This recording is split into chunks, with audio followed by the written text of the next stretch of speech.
બજરંગ દળ થાપાણું. અને એના પ્રમુખ કોણ હતા ખબર છે? એના સ્થાપક પ્રમુખ કેકા શાસ્ત્રી.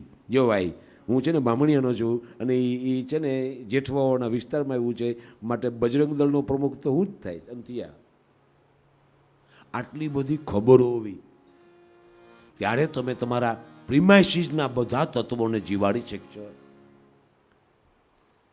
આખા ઓરડાને જીવાડો, આખા પરિવારને જીવાડો, પરિવારની ભાષાના સ્વરૂપને જીવાડો, ત્યારે આપણે વસુદેવ કુટુંબની નજીક આવી શકીએ. મોરું બની તન ગાંઠ કરે. હું તમને કડીએ કડી સમજાવું કે એમાં કાર્તિકેય કેમ છે. અને બંગાળવાળા એને તો કુકડો પેલો આવે છે ત્યાં. એ ઉગમણી દિશાના પેલા ઉપાસકો છે. અને બંગાળી ભાષા ઉગમણી દિશામાં ઠેઠ ત્રિપુરાથી લઈ અને આસામના જાપા સુધી બોલાય છે. ખાલી બંગાળમાં જ બોલાય છે બંગાળી, એવું નથી. અહીંયા મુકાણી છે. આપણે અહીંયા દુવામાં, હુરજના દુવામાં આવ્યો છે. એ કુકડો ક્યાં ગયો કે એનું ચિકન થઈ ગયું અને ખવાઈ ગયું. કાર્તિકેય આપણે બહુ હેરાન થશું. હજી આપણી હેરાનગતિ રહેવાની. કારણ કે આપણે આપણી પરંપરાના કેટલાક સૂત્રો સમજ્યા વગર કરી ગયા છીએ. ખાઈ ગયા છીએ, પી ગયા છીએ, નાઈ ગયા છીએ અને જીવી ગયા છીએ. હું તો ભુગતના હી પડેગા. મહેસાણા ગઢ માય તેમ બોલાવ્યા બહુચરા, એ ભૂલાઈ ગયું. ગઢવી નો ભૂલાઈ ગયું. ગઢવી ચિકન ખાતા હતા, કાચ કાચ કાચ કાચ કાચ, બે પેગ મારીને ખાતા હતા. અરે પણ તું કુકડો કાસ, તું બહુચરાનું વાહન કાસ. તારાથી મોગલના બહુચરના નામ નહીં લેવાય. તને એ દેથાવાળી દાટ વાળી દેશે. એ બાપલ દેથાની દીકરીઓ છે, એ તને મારા વગર નહીં મૂકે. ગઢવી તરીકે તારા વડવાને તારી માઈ એને પૂજીએ છે ને, એટલે એકાદી વાર જાતું કરશે. પણ જીવ તરીકે તો તને ઠોંઠમાં ખાવી જ પડશે એની. હોનલ એને રાડું પાડે છે, કાનો એને રાડું પાડે છે. ગીતામાં એ જ રાડું છે યાર. ગાંધી એ જ રાડું પડે. ભાઈ રહેવા દેજો. અમારે અહીંયા બધા દેવતાઓના વાહન પૂજાય છે, એટલે જેનું વાહન ખાવ એ મારવા આવશે. આની તમે કોકની ગાડી પચાવી જાઓ તો એ તમને મારવા જ આવે. ભાઈ તમે વોકડો ખાઈ જાવ એટલે મેલડી મેદાનમાં આવી જ જાય. એ પછી રેશમિયાની હોય તો ભલે, અને હીરા કોળીની હોય તો ભલે, બોકડા માથે હાથ નાખ્યો નથી, મેલડી ટ્રેટકી નથી. તમે ઘેટો ખાધો એટલે ગેલ ગાંડી ગાત્રાડ થઈને આવો. આ અહિંસા એમાં હારા માણસ થવા માટે નથી. તમે વેલા ન મરી જાવ એના માટે છે. એ હારા માણસ માટે અહિંસા નથી. પણ આ માલ માથે હાથ મૂકશો તો એના માવતર તને મારી નાખશે. અને ક્યાં મારી નાખશે એમ નક્કી નથી. પછી તારી લાશ ગમે ત્યાં રજડશે. એટલે આપણી અહિંસા કોઈ કરુણામાંથી આવી છે ને આંસુમાંથી આવી છે ને જીવ માત્રના સંભાવમાંથી આવી છે એવી નથી. એ જીવનના ભયંકર ઝેરી સૂત્રોને પાકા કરાવે છે. પણ એમાંથી આપણે અહંકાર ગોઠવો. અમે કેવા હાળા માણસ, બોલો બકડું નથી ખાતા તો બાજરો ન ખવાય, એ કતલ જ કહેવાય. તો ઘઉંના પૂળ બાજરાના ડુંડામાં તમે હાથમાં કરો ને, અહીંયા કતલની શરૂઆત થાય. આ બધી બાબતો. પણ એટલું બધું લેટગો કરવા સુધીની ક્ષમતાઓ સુધી આવવાનું. પણ જેના વાહનો થઈ ગયા, જેના નિયમો ઘડાઈ ગયા, એ અસ્તિત્વ આપણી સામે ભટકવાનું. આ વસુધાના વાલા દવલા આ બધા પાત્રોને સમજીએ તો એ વસુદેવ કુટુંબકમના કુટુંબ નામના પાત્રને આપણે પામીએ. એના પલે પલને પામીએ, એના રૂવાડે રૂવાડાને પામીએ, એના ખમકારે ખમકારને પામીએ. માળા એ જીરે નાકા આપણા ગુરુએ એ જીગા ગમ ભાખા. આ પરંપરાનું વારંવાર ગાન કરવામાં આવ્યું છે. વારંવાર આપણા કાન માથે એના સંસ્કારો રેડવામાં આવ્યા છે. જે લોકો પાસે રોટલો ન હોય, અનાજ ન હોય, એવા પ્રદેશ, તમને કેમ કહું, તમે ગૌ સેવા નાટાને બહુ ગાય માતાને પેલું રાષ્ટ્રીય વાહન બનાવો, ગાય માતાને ગીતાજીના વાહન બનાવો, તમે કોઈ ગીતાજી વાંચ્યા છે? ગૌ શબ્દ એ આપણો નહોતો. જે બેબીલોન છે ને, આજ બેબીલોન બગદાદ એનો છે ગૌ. તમે બોળચો કોઈ દી યાદ કરી છે? ઘઉંલો અને ગૌલો. ઘઉંલો રાંધી નાખી છે, એને બદલે ગૌલો રાંધે. ગ પછીનો ઘ. ઘોષ અને અઘોષ શબ્દના ઉચ્ચારોમાં થતા ભેદ, એના માટે એક કથા છે. તો ગૌલો વાસળો રાંધી નાખ્યો ઘઉંનો રાંધવાને બદલે. પણ અજાણતા થયેલું પાપવાને કારણે એ ગાઉ માતાએ એને પાછું હોપી દીધું. એવી આપણે કને એક રિવિઝન આપવામાં આવે. પણ ગ અને ઘ ના ઘોષ અને અઘોષના ભ્રષ્ટ ઉચ્ચારોથી આવડો મોટી ભૂલ થઈ શકે છે, એવી કથા આપણી સામે રજૂ કરવામાં આવી છે. It's a part. આવી કથા તમને યુરોપમાં નહીં મળે, કારણ કે એની પાસે પ્રોનાઉન્સિએશનના વેરિએશનનો બહુ મોટો પાર્ટ નથી. HOUR અવર, આ ભાષા માતૃભાષા દિવસ તો અવર બોલાય છે. અવર એટલે તો આપણે થાય. અવર એટલે કલાક કેમ થાય? HOUR એવું એનું સ્પેલિંગ છે અવરનું. તો હવર થવું જોઈએ, પણ હ સાયલન્સ થતા એ અવર બોલાય છે. એ હોરા હતું. હોરા. એ હોરા ક્યાંથી હતું? અહો અને રાત એવા બે શબ્દો હતા. અહો એટલે દિવસ, રાત એટલે રાત્રિ. એ અહો રાતમાંથી જે અહોનો હો અને રાત્રિનો રા, એ બેને ખેંચી લેવામાં આવે એટલે હોરા એવું શબ્દ બને. અને એના ઉપરથી હોરોસ્કોપ બને, જે રાત અને દિવસના 24 પાર્ટને 12 ભુવન દ્વારા 12 રાશિ દ્વારા સમજાવે છે. હવે કલાક 24 કલાકના ફેક્ટરથી આવે છે. એ ઘડીના ફેક્ટરથી અઢી રંગ બે ઘડીક નાચી રંગ મોરલા. હવે કાગ શું કામ એમ ગાય છે નથી ખબર. આપણે તો ગલગલિયાની ખબર છે. અઢી ઘડીની 60 મિનિટ થાય, એક ઘડીની 24 છે. 24 દુ 48 અને અડધી 12. 48 ને 12 60. પણ આપણે આપણા વડલાઓ શું બોલતા ને શું ગાતા ને શું ખાતા ને પીતા ને એના શું કામ આપણા આવા પાઠ કરાવતા, એમાં આપણે રસ નથી. We just past it.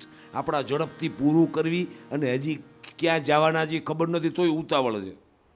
ક્યાં જવાના છે તો ખબર નથી તો એમ જા કે ભાઈ અમેરિકાનો પ્લાન કરે છે, એવું કાંઈ ખબર નથી અને ઉતાવળ. ના કાળી વાદળડી તને વિનવે રે. આફ્રિકામાં 1 કલાક મેં પડે જારીએ સાક્ષી. આખા દીમાં એક વાર વરસાદી ટાઈમ જોતો એટલે કલાક થઈ ગઈ બટર બંધ. એવું ફિક્સ ટાઈમિંગ છે એનું ટેસ્ટથી. હા, ફિક્સ ટાઈમિંગ. જો આપણે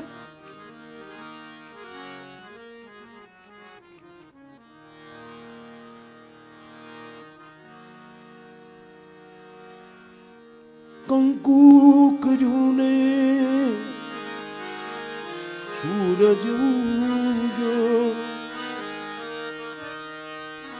કઈ ભાષામાં સમજો હું તમને કે રેડનેસ એ રંગ થેરેપીનો, કલર થેરેપીનો, કલર ફિલોસોફીનો કયો પાર્ટ છે?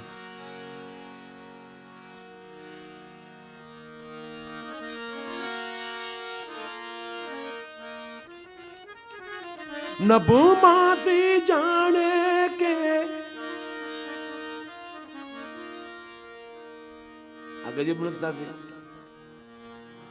નભમાંથી જાણે કે પ્રભુતાએ પગ મૂક્યો.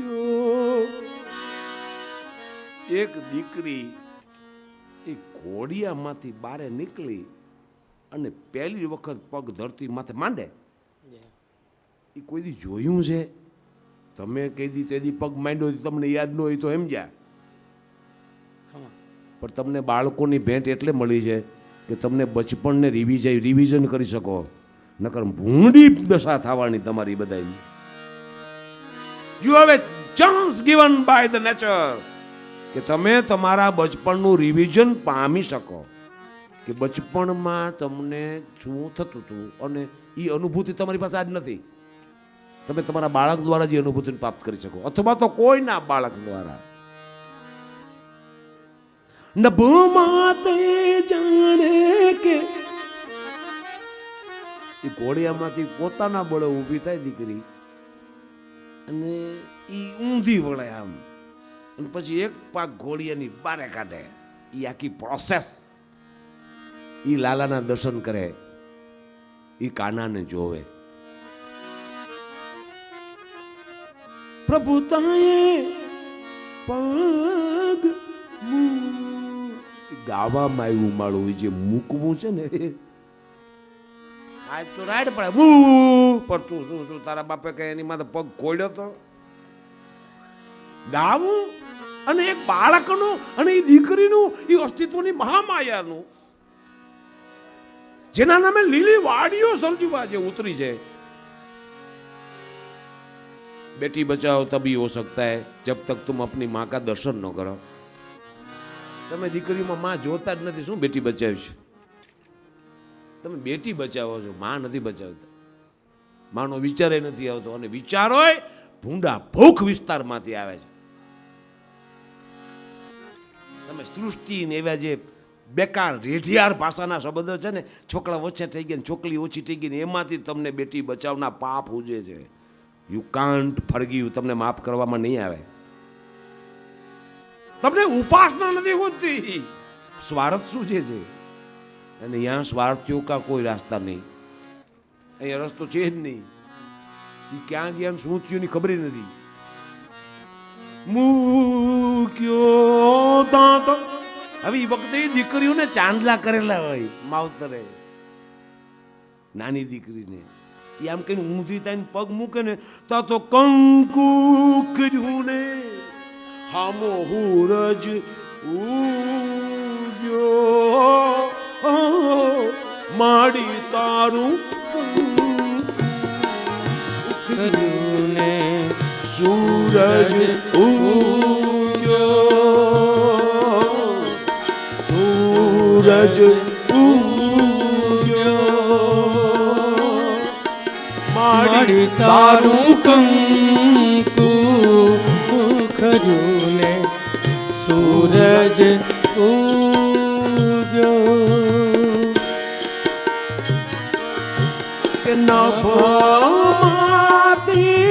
જાણે કે પ્રભુતાએ પગ મૂક્યો.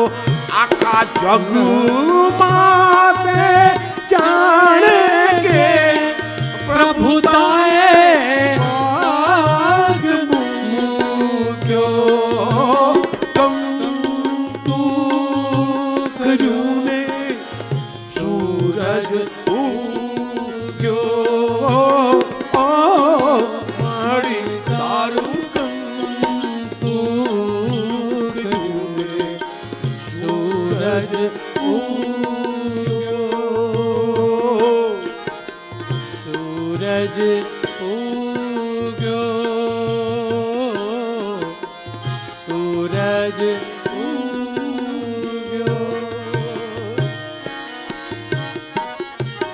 હવે માડીના રથના કુખ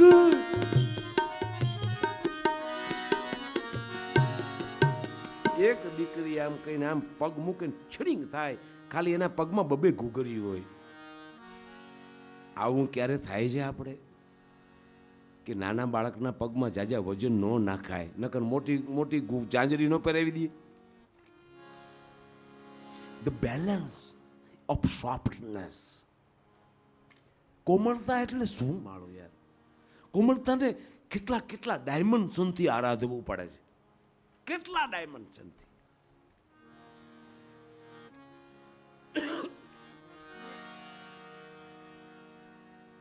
આખા જગમાં તે એવી કડી છે. નભમાં આકાશમાંથી ઉતરી, આકાશમાંથી ઉતરા રે ભોળી ભવાની માં, ઉતરા એવા નોતરા રે. નભમાંથી જાણે કે પ્રભુતાએ પાક મૂક્યો. આખા જગ હવે નભ નથી, આખા જગમાં તે જાણે કે એક જ શબ્દ, એક જ કડી, એક જ શબ્દથી આટલા ડાયમેન્શન આપે. એક દીકરીએ જ્યાં ઘોડિયામાંથી પેલો પગ પૃથ્વી માથે મૂક્યો તથા આખા જગત માથે પ્રભુતા પ્રગટી. મહર્ષિ અરવિંદો સાવિત્ર ધ લિજન્ડમાં સાવિત્રીના ડાયમેન્શનમાં આ કડિયું મૂકે છે. એ અવિનાશભાઈમાં ને એમાં કેવી રીતે કડાકો થઈ ગઈ, એવું માગવાની જરૂર છે. હે માં, અમે તને કેવા લાડ લડાવી, ત્યાં લડાવી, ઘણા લાડ મોટા કર્યા, પણ આપણે માવતરને લાડ કેદી લડાવીએ જેને કારણે આપણે વસુધૈવ કુટુંબકમના મેસેજને પામીએ, જીવીએ. જો આપણે જીવશું નહીં તો અહીંયા આવવું સહેલું નથી. હું ત્યારે કહી ગયેલો કે 11 કિલોમીટરની ઝડપ થાય એક સેકન્ડના, ત્યારે અહીંથી બહાર જવાય, અને 11 કિલોમીટર પર સેકન્ડ ઝડપ થાય ત્યારે આમાં એન્ટર થવાય. અહીંયા આવવું પણ સહેલું નથી, અહીં જવું પણ સહેલું નથી. માટે બેલેન્સ એન્ડ લવ ઇને બહુ ડાયમેન્શનલ ફોર્મથી આપણે એને ચાહવા લાગી ત્યારે આપણે એના સ્વરૂપને આકાર આપીશું. ત્યારે આપણે વસુધા, 8મો વસુદેવ છે કૃષ્ણ. એ વસુદેવનો પુત્ર હોવાને કારણે વાસુદેવ છે. અને 8મો વસુ છે ભીષ્મ. એ 8મો વસુ હોવાને કારણે એક વાસુદેવ, 8મો વસુદેવનો પુત્ર, અને 8મો વસુ ભીષ્મ. એનું મહાભારત છે, ભવ્ય મહાભારત, અદ્ભુત મહાભારત.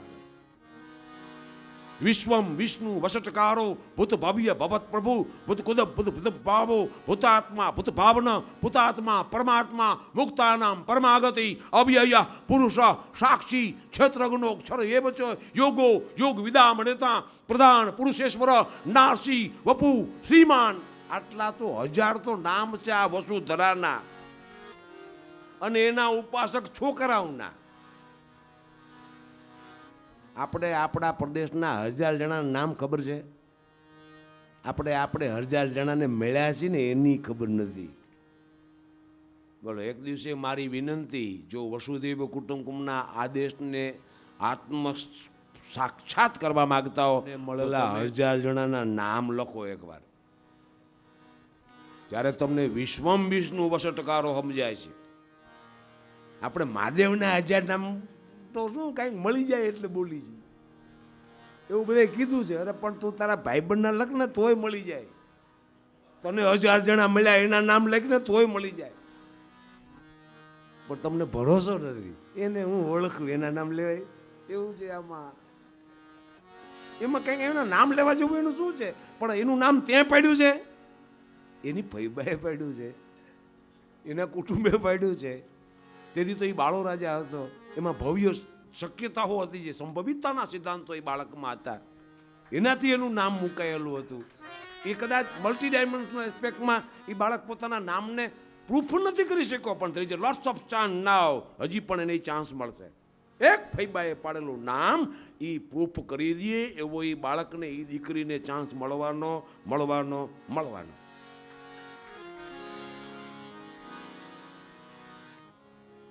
જાનબાઈ, જાહ્નવી, ગંગા, ઇનામ એને મળ્યા જ, અને ખોડલે ઇનામ સાબિત કર્યા.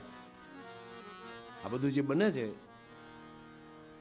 એ આપણે એને જીવાડવાના પ્રયત્નો તરીકે, એનું અનુષ્ઠાન કરવાના પ્રયત્નો તરીકે છે. આ બધા માર્ગ છે, આ ડાયમેન્શનોના પ્રયત્નો છે. એને મેં જેટલા લડાવીશું એને એટલા કેટલાય ડાયમેન્શનોથી તમને એના વરસાદોની અનુભૂતિ થાય છે. હું તમને એટલે ચેતવી રહ્યો છું કે તમને આ નથી કરવું એટલે તમે સાધુ ને એવું કંઈ ગોતો છો. જાત્રા કરવા જાવું છે ને એટલે બાપુ છે અહીંયા હવા બહુ વર્ષના એ બધા જે ગલગલિયા છે ને એ તમને આ નથી કરવું. શું અને આ બાપુ કરી નાખે ને આપણે તો છે ને મંગળના જાપ કરવા હાટું કોઈક ભક્તને પૈસા દઈ દઈએ છીએ. તમે કરી નાખો ને યાર બુઢના જાપ તમે કરી નાખો ને અને ટેવાઈ ગયા છે એવા એટલે આપણે કોક પાસે આ મજૂરી કરાવવા માગીએ છીએ. વી don't love such a nature what was given to us. આપણે જે મેળવ્યું છે એ આપણે કરવા નથી માગતા. એ વસુધા આ વસુંધરા ઉપર મેં એક ભાઈને કીધું, મેં કીધું તમે તમારી પેઢી તમે કેટલી યાદ કરી શકો? તો થાકી ગયા બોલો. બસ તો પછી બીજાની ક્યાં વાત કે એક કામ કરો, એક બચાવ છે. તમે તમારા પ્રિમાઇસીસમાં તમારા ટાઈમ સ્કેલમાં તમારી આસપાસના જે સર્કલો છે એને જો 1000 નામ તમે લખી જાઓ ને યુ વિલ ધેર. તમે અહીંયા પહોંચી જશો. તમારો વડવો તમને તેડવા આવશે. નાના છોકરો ભલે મારું ભૂલી ગયો છે પણ એને ખબર છે હાવ આંધળે બેરું નથી કૂટાણો એવો અહેસાસ આપણે બધા એને પૂરા રંગથી આપીએ, પૂરા મોજથી આપીએ. કોના ગા સાદ સુણી અને ક્યાંથી ગાય ભાઈ માલો માનવ ચરણોના મહાવેન વળીને ગાયવા.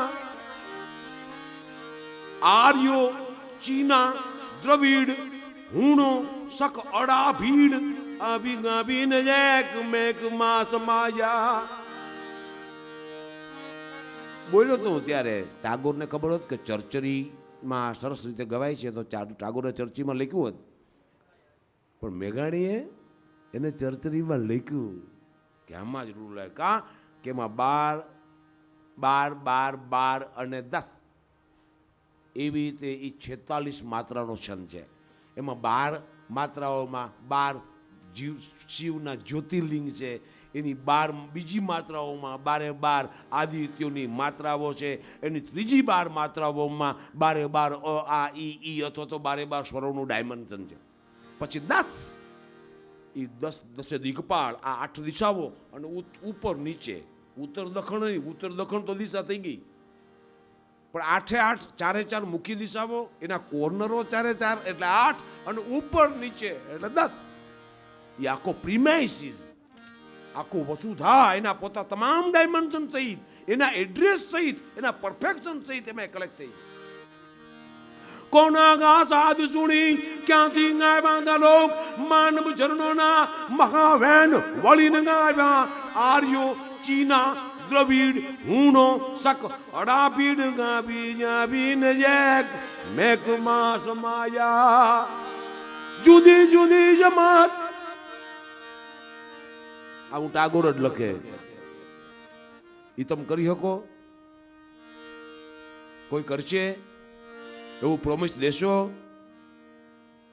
જુદી જુદી જમાત એને ભાંગી અને ઘડિયો વિરાજ. આ થશે? વ્યક્તિગત ધારણાઓના ભાંગીને ભૂકા કરો ત્યારે વૈશ્વિક ધારણાઓનું પ્રાગટ્ય થાય. આ વસુધૈવ કુટુંબકમ તો બને. તમારો હવારા ભૂલો ત્યારે તમે પરિવારને સાથે લેવાની ક્ષમતા ધરાવો. મેં એવા ઘણા વડીલ મિત્રો જોયા છે કે પોતાની દુકાન કરે પછી એ દુકાન હાલવા માંડે એટલે પોતાના ભાઈને દઈએ, બીજી કરી બીજા ભાઈને દે, ત્રીજી કરીને ત્રીજા ભાઈને દઈએ. છેલ્લે પોતે દુકાન કરે અને બાપને દીકરો બે બેઠા હોય એવા ડાલા મથા મેં આ પાડમાં અત્યારે જોયા છે. પણ એ મને પ્રસાદી નહોતા દેતા. બોલો, મેં એ વ્યાસ મીઠાઈવાળા છે જામનગરમાં સેન્ટ્રલ બેંકમાં, બાપભાઈ મીઠાઈવાળાને મેં અહીંયા મીઠાઈ માંગી. મીઠાઈ કંઈક દશેરો હતો કે બીજ હતી તો મને એની મીઠાઈ દીધી. એમાં બાજુમાં વાળો જામ બીજી ફરસાણવાળો એ મને અવાજ કર્યો, એ ગઢવી પછી અહીંયાથી યાર મીઠાઈ લઈને અહીંયા આવજે. એ ગઢવી હે પેલું એટલે બાપભાઈએ મીઠાઈનું ખોખું પાછું લઈને પૈસા મારા માથામાં માર્યા. એટલે મેં કીધું કેમ? એ કે નથી દેવી. મેં કીધું આમાં લાઇસન્સ લખ્યું છે તમારે, હું પૈસા આપું, તમે માલ વેચવા બેઠા છો, તમે દેવું પડે. કે જો ઓલો પોલીસવાળો રહ્યો તારે ફરિયાદ કરવી કરી દે, બાકી મારે નથી દેવો માલ. તો મેં કીધું શું કામ? તા ઓલો હરીશ થોડી નીચે મને ઘડી તને સમજે હું લપતા છે તું આમાં. અને હું એની દુકાને ગયું. મેં કહ્યું કાં ના આપે યાર, મગજમારી કાં કરે આ બાપા? મને કહે છે ને એ ઓલા યોગેશના ભાઈબંધ છે, આ યોગેશ બોક્સાની હો. એનું જો કે આવું જ છે, એમાં જાજો પેર નથી. યોગેશ વ્યાસ એના પપ્પા છે. અને મને યાદ આવ્યું, હા, એટલે હું પાછો આવ્યો. મેં કીધું મારે તમારી મીઠાઈ નથી લેવી. કોઈ માણસને મીઠાઈ ન દેવી હોય એ માણસને તમે એમ કહો મારે તમારી મીઠાઈ નથી લેવી, એટલે એને તો ઝેર ચીડ્યું એમ. શું કહેશ નથી લેવી મારે? તમે ઓલા બટુકના પપ્પા છો ને, એનું ગુલામનું નામ યોગેશનું બટુક. નથી લેવી. અને આવડી ગાડુનો વરસાદ થયો. અને હું એ સામે જાંબીજીવાળાની અહીંયાથી લઈને બીયો ગયો. પછી સેન્ટ્રલ બેંકમાંથી નીકળું ને એટલે હામા રોડે હાલું કે આ બાબાનું નક્કી નહીં, ક્યાંક તોલાનો ઘા કરી લઈએ, હું કરી લે. સ્વાદ લ્યો, સ્વાદ. જીવનની એક એક પળને માણો. તમે ખાતા હશો અને મીઠાઈને ખાવાની ખબર નહીં હોય તો મીઠાઈ રોગ થવાની. તમે પાણી પીતા હશો અને પાણી પીવાનો હવાદ નહીં હોય તો પાણી રોગ કરશે. તમે સિગરેટ ફૂંકીને કેન્સર નહીં થાય અને દવા ખાઈને તમને ઝેર ચડવાનું. None can save you, none can teach and guide you. આ બાબતમાં તમને કોઈ ગાઈડ નહીં કરી શકે, કારણ કે તમારો અનુભવ